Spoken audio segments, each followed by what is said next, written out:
কাশীপুর কৈলাসধাম কলকাতার কাশীপুর অঞ্চলে অবস্থিত একটি অনন্য হিন্দু মন্দির, যেখানে রয়েছে 111টি শিবলিঙ্গ।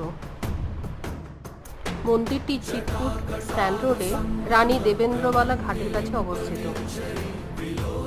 মন্দিরটি গঙ্গা তীরে অবস্থিত হওয়ায় পরিবেশটি অত্যন্ত শান্তিপূর্ণ এবং আধ্যাত্মিক।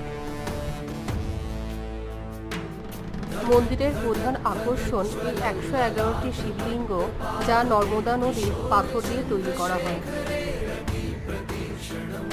মন্দিরটি প্রতিদিন সকাল 6টা থেকে রাত্রি 8টা পর্যন্ত খোলা থাকে। আজ 13ই এপ্রিল, নীল পুজো, তাই এই শুভক্ষণে সকাল সকালে এই মন্দিরে গিয়ে পৌঁছয় এবং শিবের মাথায় জল ঢালে।